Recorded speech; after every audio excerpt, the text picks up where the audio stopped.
folks, in this video we are going to set up the Arduino program using this flowchart. So you might want to open the flowchart as a reference, and we're going to open a new Arduino sketch, and I've got in my other window my flowchart as reference, so you might find that helpful as well. And we're going to step through the flowchart. So in this new Arduino sketch that I'm going to go ahead and save right away, so this is McInnes pre-lab 2, and I'll save that. So I know I'm going to use, so let's put a few comments up at the top. McInnes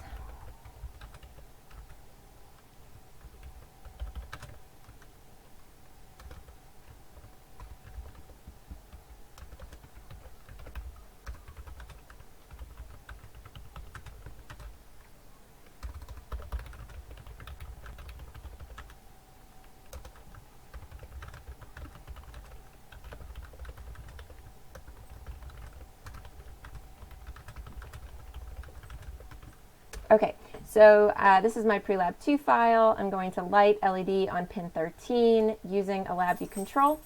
So there we go. Now if you don't remember define statements, I tend to use those for non-variable information. So things like the pin for my LED, I'm just going to define that as a keyword. And another thing that I tend to do, because it cuts down on typing, is LED on. I can define a keyword so that when I want to turn LED on, I just write that word.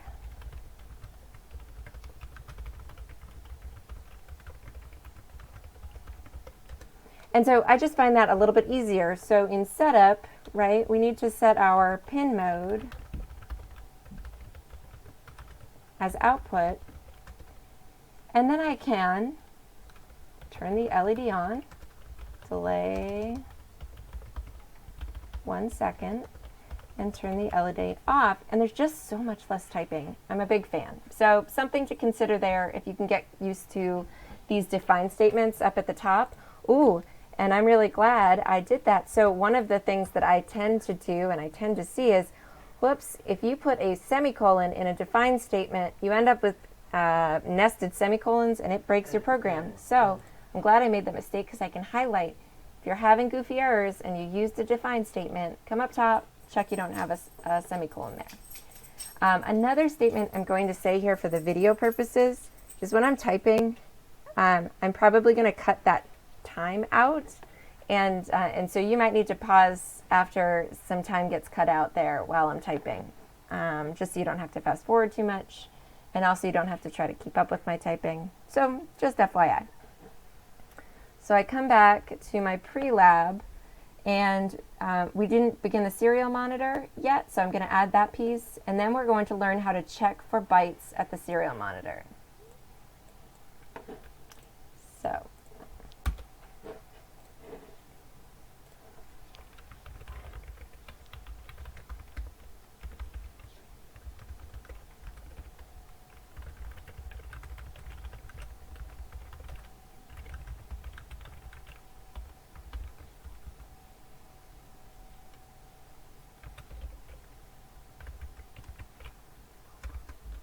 okay, so serial.begin 9600, if you recall, that's our default serial monitor initialization statement. So at this point, we have set up the pin, set up our serial monitor, flash the LED, and it is time to check to see if LabVIEW has sent anything to the serial monitor. The command there is if serial.available is greater than 0, then I know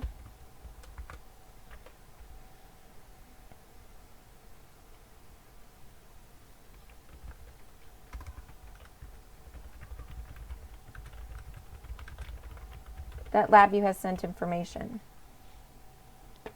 Now I want to use a string here, and I have not declared one. So I'm going to come up to the top,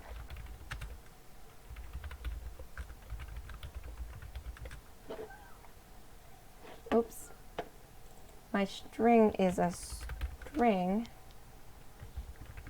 which is a keyword in Arduino. It's not a keyword in C, and that's why I forgot. So we'll use char for command and string for string. So now I'm going to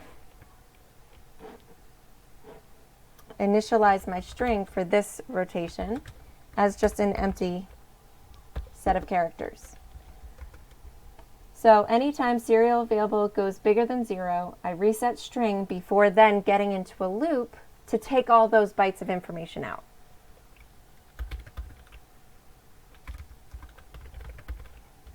So now you can copy paste if you want. It's just the same exact condition.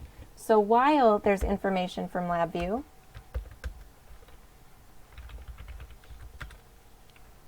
we're going to save this individual character into the character command. And we do that by reading the serial monitor and setting it into command.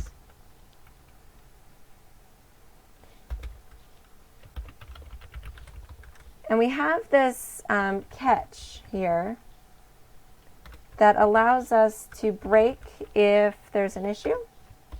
And that's just default in all of the Arduino LabVIEW communication tools I've seen. And if it's not that break output, then we're going to put command into string. We're going to use the plus equals to add it into string. And then because this moves loops very quickly, we're just going to delay a few milliseconds before we go back to check again. And now we check our conditions here. So we've closed our while loop, so we've saved our whole string, and it's time to see what was in the string. So let's bring back our flowchart. So we initialized the string as soon as there were bytes available. We took all the bytes out and saved them into the string until there were none left. And now we're going to write that logic. If the string is equal to the word on, we'll turn the LED on, otherwise we'll turn it off.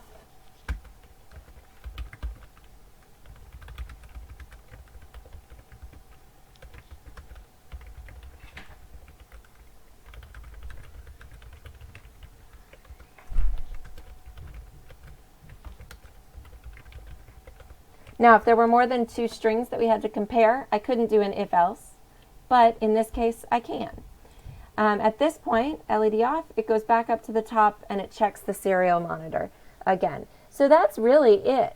So if I was, making notes on the flowchart, this is checking the serial monitor by serial.available. This again is checking the serial monitor, and then we save by doing a serial.read, taking that byte and saving it into command.